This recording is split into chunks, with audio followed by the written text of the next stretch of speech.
Okay, so this is Matthew for Beginners. Matthew for Beginners, lesson 1. This is the introductory lesson to the Gospel of Matthew. I want to explain the for beginners here. The for beginners part of the title does not mean that these lessons will be oversimplified. It means that I'm going to teach about Matthew's Gospel with the notion that you haven't studied the Gospel of Matthew at all or in a while. I know I've taught some things about Matthew, but the parables in Matthew and other type of materials, the kingdom, idea of the kingdom in Matthew. But this is going to be a real study of the Gospel of Matthew itself as Matthew has written it. So rather than being oversimplified, think complete. This will be a complete study.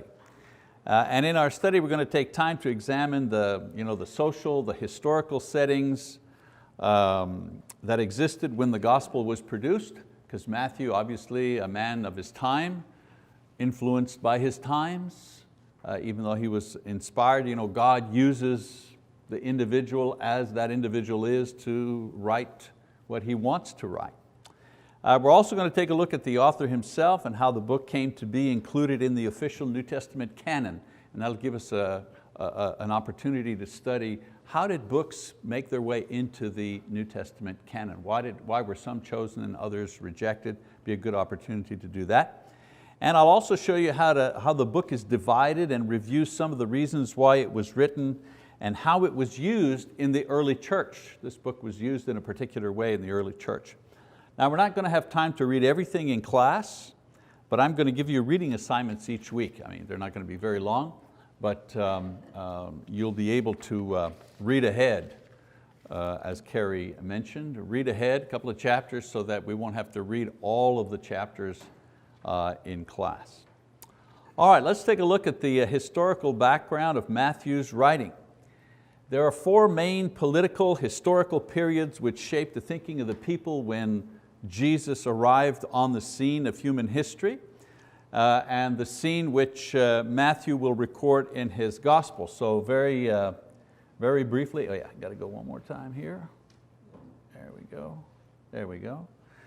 The first historical period, the Persian period, 536 to 336 BC.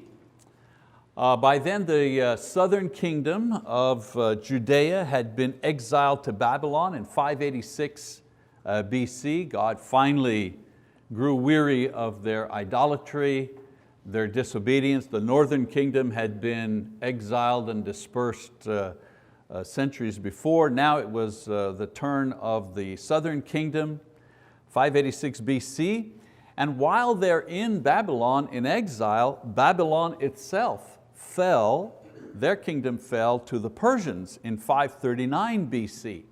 So very interesting, the Jews were captive under 2 world powers here. First the Babylonians and then the Persians that took over from the Babylonians who kept them in captivity.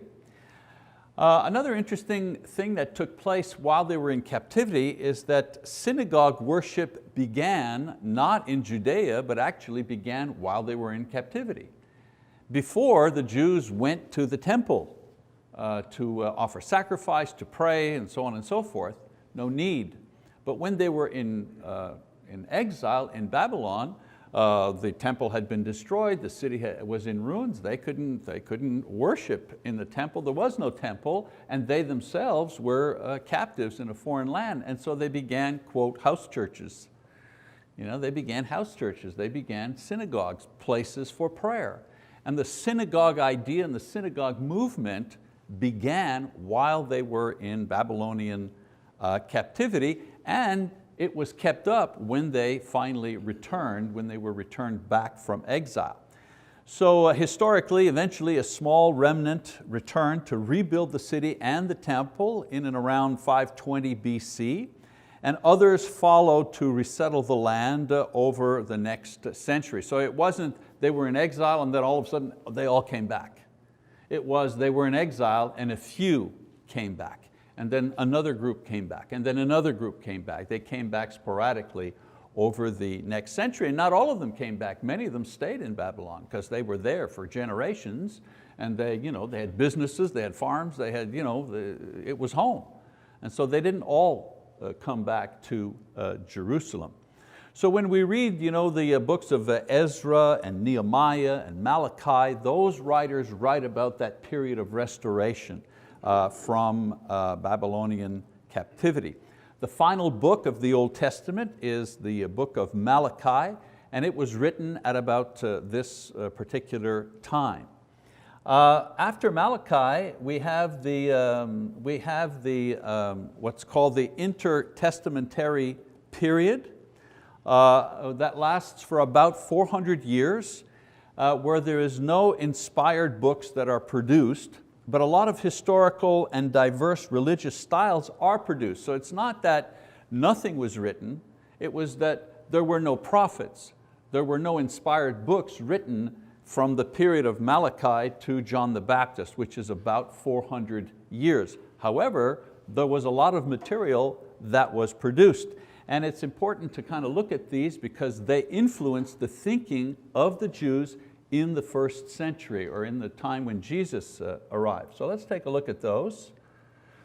So diverse, non-inspired writings. There are, first of all, the historical books which record the social and political movements of the Jewish people at that time.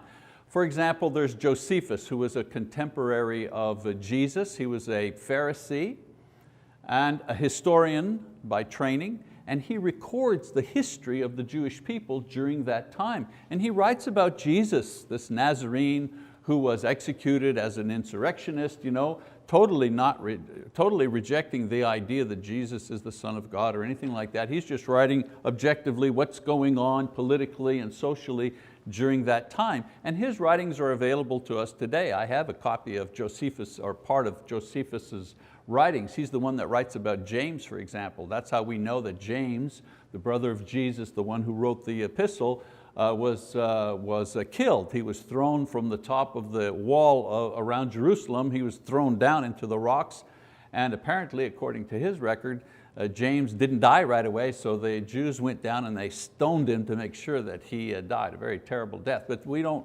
that's not recorded in the Bible. You only know that if you read Josephus, for example.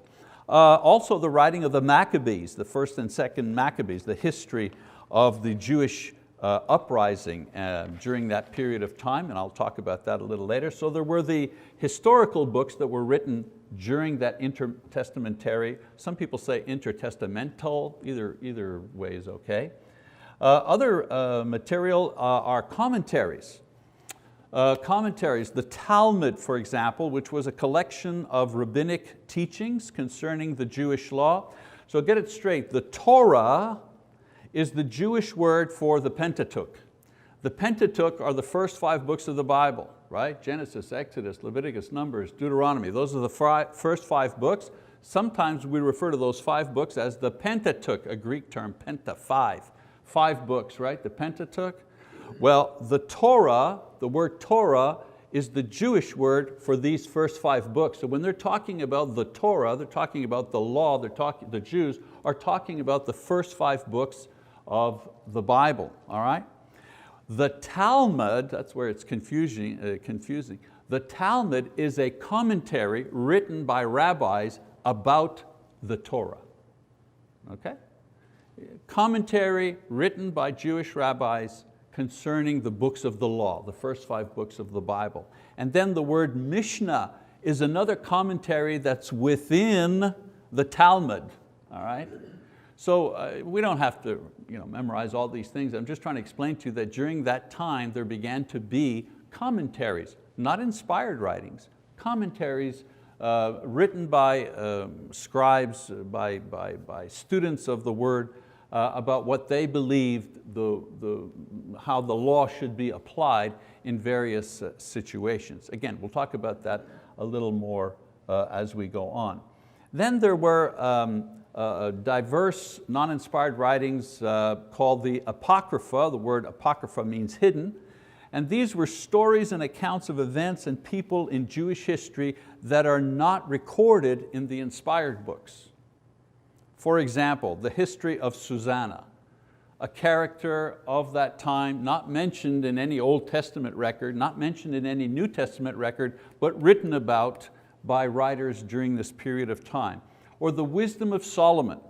We don't have a book in the Old Testament canon entitled The Wisdom of Solomon, but a book like that was written, referring back to Solomon. First and second Esdras, or other additions to the book of Esther, for example. Sometimes people say, my friend has a Catholic Bible. Is that Bible any good? They say a Catholic Bible. And the reason they say a Catholic Bible is that many versions authorized by the Catholic, many versions of the Bible authorized by the Catholic Church include these books. So you've got the Old Testament, Genesis all the way to Malachi, and then before you get to the New Testament, there are a whole bunch of other books, and you wonder, what are these books? Well, these are the Apocrypha. They include many of these books between the Old and New Testament in their version of the Bible, in their collection of Bible books, but we have to understand. So people say, is that book any good? Well, of course it is. It's the same Old Testament and it's the same New Testament that we use, New American Standard or New Revised or New International Version or whatever. It's the same book, except they've just added these other additions in between the Old and New Testament. The thing to remember is that these books are non-inspired, all right? And then we have another type of book entitled pseudepigrapha, meaning false, false. These were works that were written using the name of Old Testament writers long after their deaths. For example, there's a book entitled The Revelation of Moses. Well, the Revelation of Moses was not written by Moses, but people would take the name of a Bible character and attach it to their book to give it more circulation value, more authenticity if you wish. And usually these books here in the pseudepigrapha were written in the apocalyptic style. If you were in other classes like Daniel Revelation, you know that the apocalyptic style, okay, is a style of writing, is a literary style that uses a lot of metaphors, a lot of fantastic language. The moon was filled with blood, the stars fell, so on and so forth, that we see in Daniel, for example, in the book of Revelation. That's apocalyptic type literature. Well, these books here in the pseudepigrapha, many of them are written in this particular style. So these writings between 400 BC and the arrival of Christ, the thing I'm trying to get across here is that they influenced the thinking of the people, and much of Jesus' teaching was done to counteract the false ideas that people had drawn from this type of literature here. That's the point I'm trying to get across, okay? The Talmud, for example, that commentary on the Torah, the commentary on the first 5 books of the Bible that had been written by Jewish scribes. The Talmud, with the many restrictions about the Sabbath that were not found in the actual Bible itself, but were imposed on the people. So a lot of the things that the people were, had to do according to, quote, the law, wasn't according to the law at all. It was according to the commentary on the law, all right? People also were learning and basing much of their religious thought on commentaries and their hopes on the end times scenarios rather than the prophets. In other words, a lot of these books were talking about when the end time was coming, when the Messiah was coming. It was almost like science fiction. And so a lot of their thoughts, were their thoughts about the coming Messiah were based on these type of writings instead of carefully studying what the prophets were saying.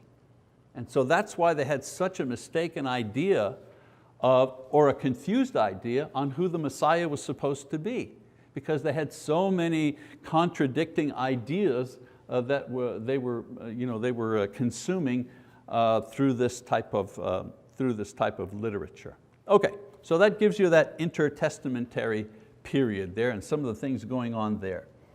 Another era, if you wish, you had the Persian era, 536, 336 BC, and then the intertestamentary period. Then you had the Greek period, 333 to 167 BC, the time of Alexander the Great and his legacy. After Alexander's death, we know that his kingdom was divided among his 4 generals. And as far as we're concerned in the study of Matthew, we need to understand that Palestine was under different control for 2 centuries of the Greek world domination. In other words, the Greek dominated the world, but that little strip of land we called Israel was fought over by regional powers at the time, okay? North and south. And so let's get another slide up here. From 320 to 198, Egypt controlled Palestine or Israel, okay? They were in control. Egypt was under domination by Greece, but Palestine was under regional control, local control by Egypt. I should go down here. Egypt is south, okay?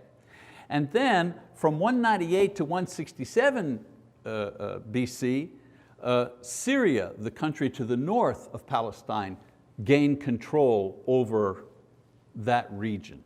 And the reason that the north and the south were always fighting is because they wanted to control that piece of land as a buffer zone between them and their enemies. They wanted to be, it's always easier to fight a war on somebody else's turf, right? You destroy their homes, you burn their crops, and so on and so forth. So they always wanted that middle piece of land we call Israel, they wanted that to stage their wars and so on and so forth. So they fought back and forth. So from 198 to 167 BC, Syria was in control of Palestine.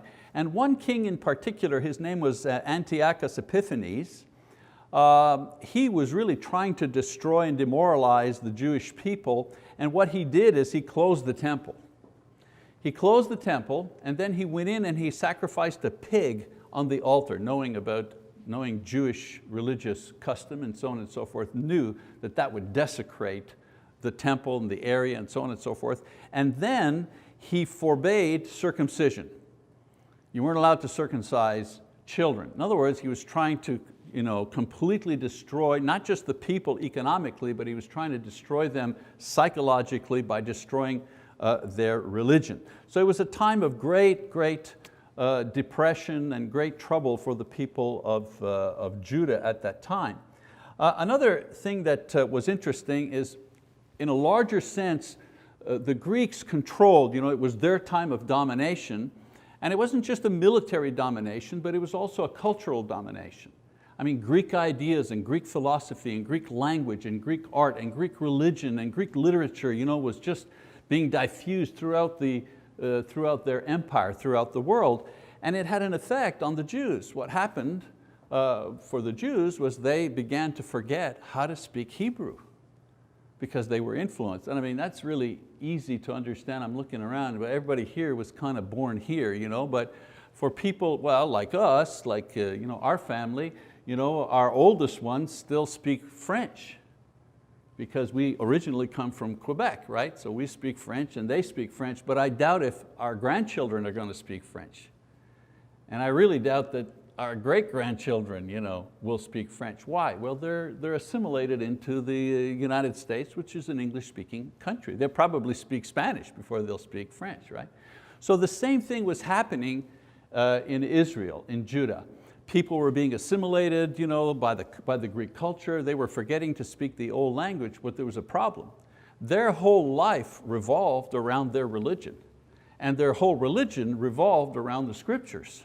And if they couldn't read the scriptures, they would cease to be as a people. And so what they did is they created a Greek version of the Old Testament. A Greek version of the Old Testament that we call the Septuagint. And we call it the Septuagint because 70 scholars were brought together to undertake the task of translating the Hebrew Old Testament into the Greek language. And so when you see the Roman numerals LXX, which represent 70, many times in a text or something, usually what they're saying is this text is from the Septuagint, which is the Greek version of the Old Testament. Okay? Another period after this is the Maccabean period, very interesting, from 167 to 63 BC. Notice we're working our way towards the arrival of Jesus. But all these things that happened in the world had an effect on the Jewish people and what Matthew's going to be writing about. This is the Maccabean period.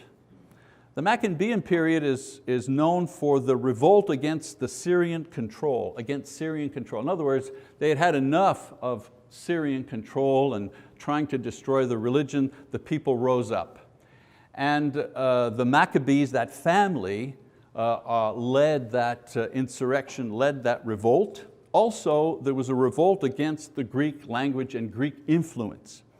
So the Jews enjoyed a brief period of independence from 167 to 135 BC. The revolt succeeded in pushing back the Syrian king and the Syrian influence during their time. And during this period here, very interesting, new powers arose within Israel.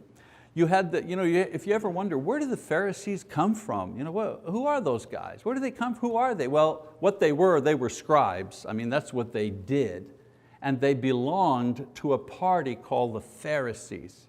And the Pharisees, the word Pharisees simply means the called out people, okay, the separated ones. The Pharisees, that party begins during the Maccabean period. They were scribes who led the revolt and were considered saviors of the law and the protectors of the law against pagan Greek influences.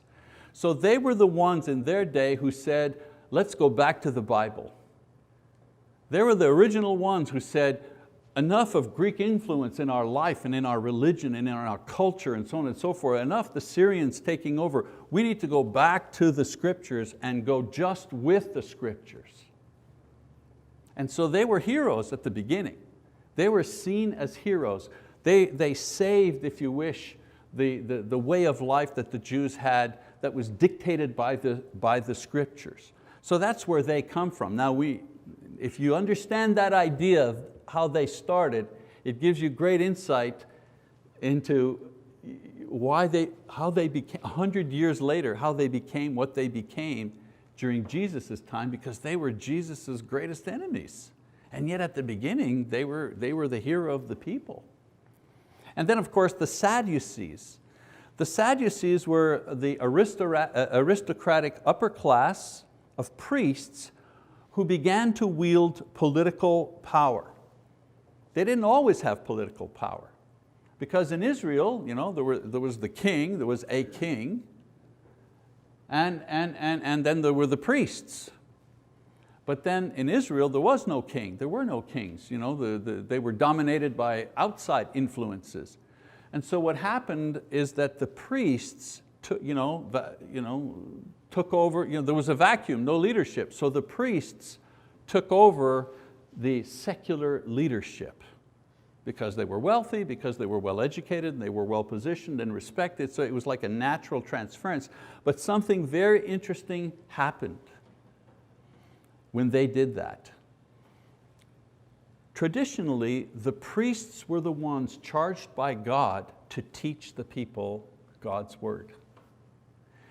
When they abandoned that role, in order to take over political leadership. And the ones who stepped into their role was the Pharisees. They became the teachers of the people and began to have that kind of spiritual influence over the people. It's a change that you don't recognize if you read very quickly, but that was a very significant thing that took place at that time during the Maccabean period. We also have a group called the Essenians or the Essenes. The Essenes were monks, if you wish. They were desert dwellers, and they saw Jerusalem as a place of corruption. The priests were corrupt, the Pharisees were corrupt, the Greek influence, they wanted to just escape all of it, if you wish. And so they lived in a commune. They lived in a community like monks. And what they did was they recorded copies of the Old Testament Hebrew, not Greek, but the Old Testament Hebrew and Aramaic writings, and they sealed them in protective earthen jars, and they hid those jars in caves near the Dead Sea. And the reason they did that is that they were afraid that there would be some sort of cataclysmic military thing that would happen where either the north or the south or the Greeks or somebody would come in and destroy Jerusalem again and destroy the temple and destroy the scriptures. And so they wanted to protect the scriptures. So they were very careful in copying them. They were scribes, and so they copied the scriptures, hid them in caves, hoping to guarantee that the scriptures would live on for another generation. Well, we know what happens, right? In 1947, a shepherd boy taking care of his sheep. You have to understand, if you go to that area near the Dead Sea and you look at the mountains, there are thousands of caves. We're not talking about huge caves. We're enough where a person could crawl in with 3 or 4 sheep or something. There are thousands of those things all over, dotting the countryside. So a boy in 1947 goes into one of those caves and stumbles across a jar that's broken. He opens it up, and there's a scroll inside. He gets it, he brings it to Jerusalem or the city. I forget if it was Egypt, Cairo, Egypt, Jerusalem, anyway. So he brings it to a merchant, and lo and behold, the Dead Sea Scrolls. And so they go back and they begin to examine all these caves, and they begin to find all these scrolls, hermetically sealed for almost 2,000 years, protected against moisture and wind and so on and so forth, in the dark, in the cave. And if you see them, I've seen them. When I was in Israel, I was at the museum. They have the Dead Sea Scrolls, and you see them like they're behind climate control glass cases, and you see the entire scroll. Yeah, I can't read it, it's in Hebrew obviously, but you see this is the original thing. What's amazing is one of the scrolls, Isaiah, right? You take out your New American Standard or whatever, and you flip over to Isaiah, and if you could read the same language, it's exactly the same thing. One of the strongest arguments for the continuity of Scripture. And so that was the Essenians, that was their contribution to that time. The reason I say that is that there was a lot of political stuff going on, end time scenarios, the end is coming, a lot of stuff happening. These guys out in the desert thinking that the end was going to come, they were writing the scriptures, trying to protect them, all the political turmoil going on in the city. And then of course you had the zealots. They were political activists and anarchists who wanted to continue the revolution. The Maccabean revolution, we have to stay in a perpetual state of revolution. Barabbas, the one that they released instead of Jesus, he was part of this group. And Simon, one of the apostles, was part of this group. And then you have the Herodians. The Herodians were a political party who were sympathetic to Herod, and some thought that he was the Messiah. Among the Herodians, they thought he was the Savior. And you know what? In those days, I could see them believing a thing like that because Herod was responsible for rebuilding the temple, bringing back its splendor. He was a king, he was bringing back the temple, so on and so forth. I could see some saying, yeah, this is the guy, he's going to bring us back to greatness. So Israel was a hotbed of political activity. It was nurtured on writings during the intertestamentary period that speculated about the fantastic arrival of the Messiah. It was almost like science fiction. There was great expectancy. They were like a bomb, ready to go, ready to blow up. And into this, Jesus enters. Okay, so now we get to the period of the time when Jesus comes, the Roman period, 63 to the New Testament period. Now the Romans, they simply destroyed Syria completely and they dominated Palestine. They established governors over Palestine. They sold the rights to collect taxes to individuals in the country. This is what they did in all countries. It wasn't anything new in Palestine, that's what they did. It was a lot easier. And of course, the men who collected the tax, who purchased the license to collect the tax, they were called publicans, right? And guess who was one of those guys? Well, Matthew. Matthew was a publican. Herod, of course, was called the king of the Jews. He was a Roman appointed governor, actually. He was a political ruler called a king. Then you had Pontius Pilate. He was the military governor who supplied a Roman guarantee, or excuse me, a guarantee of force, in other words, to collect the taxes and to put down rebellion. So there will be peace if you pay your taxes and if you do not rebel. If you don't pay your taxes and you give us trouble, then we wipe you out. This was the deal. Okay? There was no negotiating this deal, and they kept a garrison of soldiers there just to make sure that the people understood what the deal was. All right, now we need to talk about the calendar. The calendar, BC, AD, before Christ, the year of our Lord, okay? During the time of Jesus, the time at that time was calculated according to the Roman calendar. So the time was calculated according to the Roman calendar, the feasts were celebrated according to the Jewish calendar, but the years were according to the Roman calendar, okay? The Roman calendar calculated the year by referring to the founding of the city of Rome as year number 1. And so when Jesus arrived, if you wish, it was year 753. It was 753 years after the founding of Rome. That was when Jesus was born, according to the Roman calendar. If you lived then, and Jesus is in the manger, and so on and so forth, and you turned to your buddy and said, well, what year is this? He'd say, oh, it's 753, according to Roman calendar, all right? After Christianity became the religion of the Roman world, the Emperor Justinian requested that a new dating system be established using the birth of Jesus as year number 1.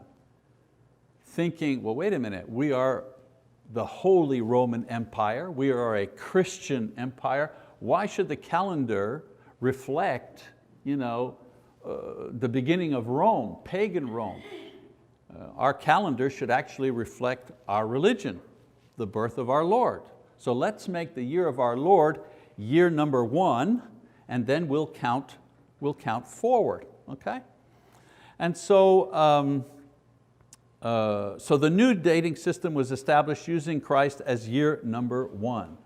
Okay, now, so that meant with this adjustment, when this adjustment was made, the Roman year, they were in year 1279, according to the Roman calendar, okay?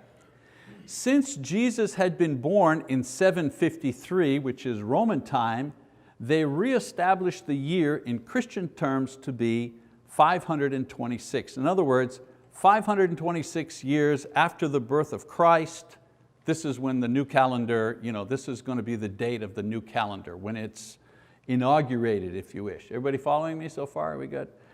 But then the problem was, there was a mistake. To complicate things even further, it was discovered that their calculations as to the year of Jesus' birth was in error.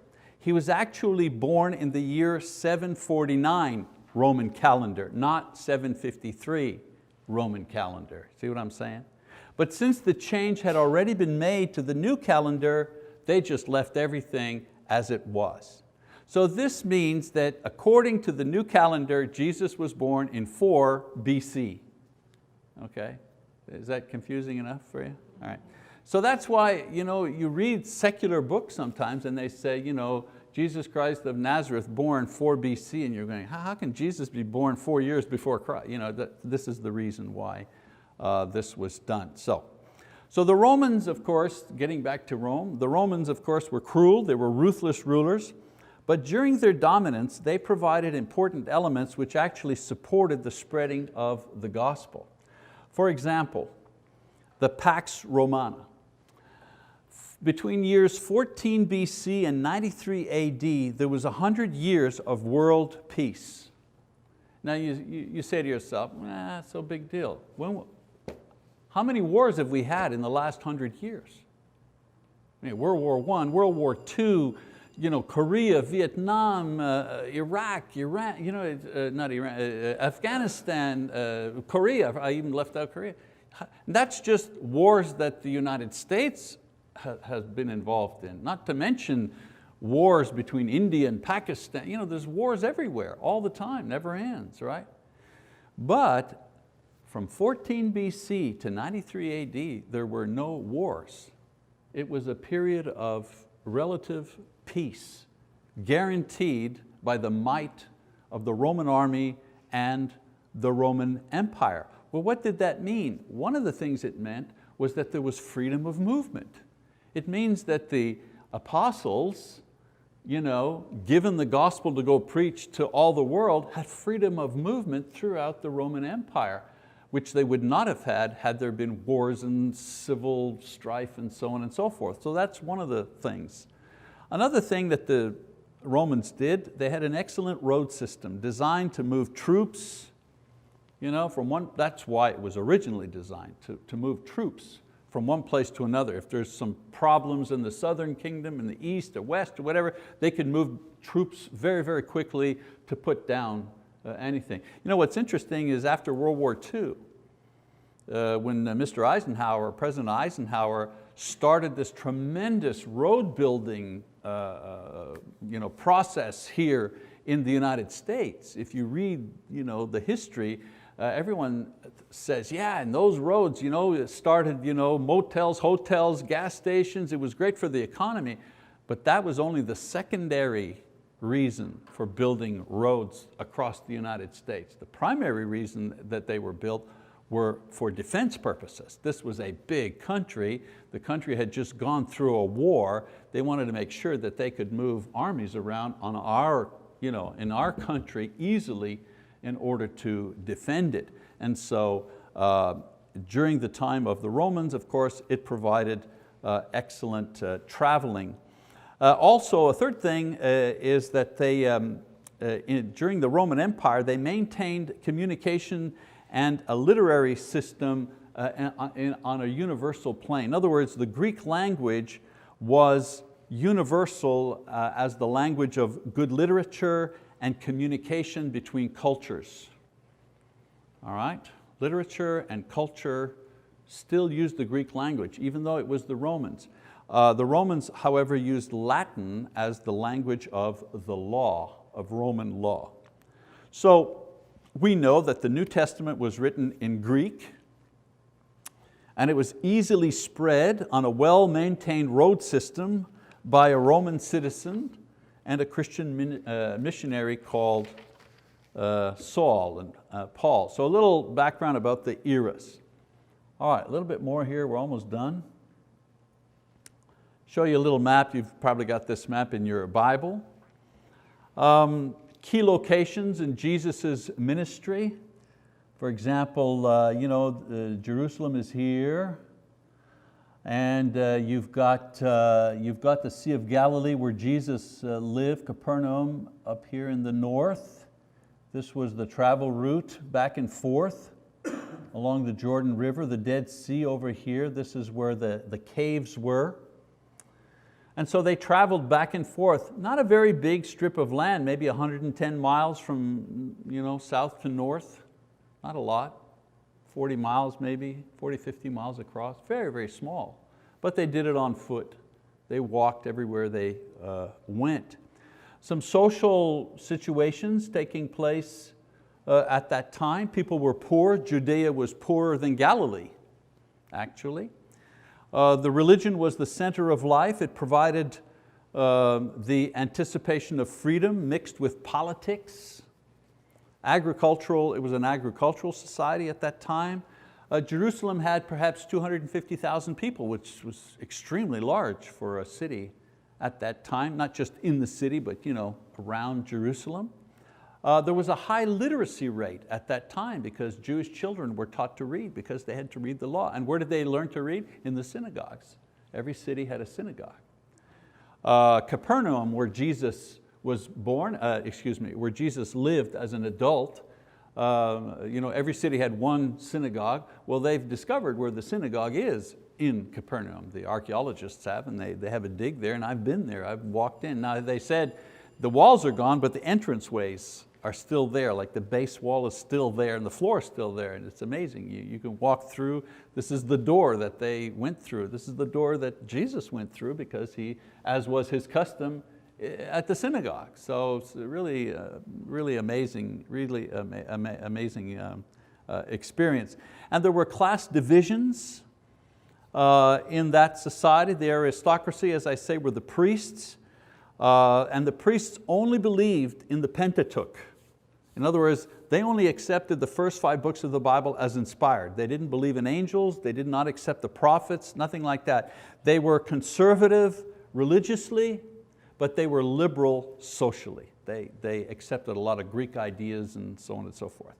Then there were the Pharisees, they were the teachers, they were rabbis. They, on the other hand, believed in the prophets and believed in a resurrection from the dead. The common people came next, the publicans and those who were sympathetic to Rome, sinners, and then slaves at the very bottom. This is why crucifixion was so humiliating. It was a punishment only for slaves. It was against the law to crucify someone who was a common person, for example, or even somebody part of a Pharisee or a publican. You couldn't do that. Only slaves could be executed in that way. They did have a lot of social problems at the time. Slavery, of course, open and practiced. Some estimates, 30 to 40% of the population of the Roman Empire was in slavery. There was no middle class, except perhaps the military. Military had some influence. Divorce was rampant. Prostitution, cult prostitution among Gentiles. The idea of cult prostitution is that sexual activity was required as part of your religious practice. So if you went to the temple prostitutes were there to service the males who went to worship. In small towns where the women of the villages would take turns serving as temple prostitutes. So we're not thinking of prostitutes trolling down Main Street now. They were prostitutes, but in the service of their religion at the time. Infanticide was a big problem, especially among Gentiles. Boys were prized, girls less so, and so many female children were simply left to die out in the fields. As a matter of fact, one of the marks of Christianity that set Christians apart at that time was that they would rescue these children that no one wanted. Child abuse, terrible. Orphans were raised to be thieves or prostitutes. As far as the religious life is concerned, Jews, temple worship was the center of their life. A cycle of feasts on a yearly basis. Regular synagogue worship was the lifeblood of the community, and most of the world practiced emperor worship at that time. So into this turbulent world comes Jesus Christ. Born in Bethlehem to a poor couple, raised as a young Jewish boy, attending synagogue and temple worship, learning how to read, entering public ministry at age 30, confronting the Pharisees and the priests. Believe me, this little background that I've given you now will speak largely when we begin looking at the dialogues that Jesus has with these people. He gives them the news that He's the Messiah. They're all expecting all these fantastic ideas about the Messiah, and this guy from Nazareth, are you serious? From Galilee? He's the Messiah? Wow, what a downer that is, what a disappointment. He's hailed as king, He's killed as a criminal, He's resurrected to demonstrate His deity and lordship. So Matthew, one of His disciples, writes about Him, and next week we're going to start studying Matthew's eyewitness account of Jesus. So here's the assignment, this is a class, I want you to learn something, okay? So read chapters 1 to 3, that's not a huge task. But I want you to get a notebook and I want you to write down two things. One, main section titles. In other words, in Matthew chapter 1, if you begin reading in chapter 1, verses 2 all the way down to verse 17 is just the genealogy. So as you read that, in your notebook, just put Matthew 1 and then just put a bullet and put genealogy verses 2 to 17. That's all. And then I also want you, while you're reading verses 1, 2, and 3, or chapters 1, 2, and 3, I want you to record any nuggets that you find. You know what I mean by nuggets? You're reading, and you go, oh, wait a minute, I never noticed that before. That's interesting. Write that down.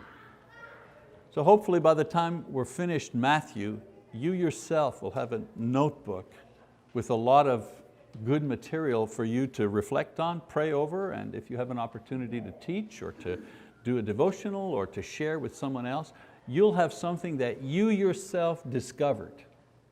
And I'll help you put it into context with the classes that we do. So that's why I say this is not simplistic Matthew for beginners, but it will be complete. You'll really know Matthew when we finish this, and I hope that you'll have something valuable to kind of take away from it. All right, that's it. Thank you very much for your kind and deliberate attention.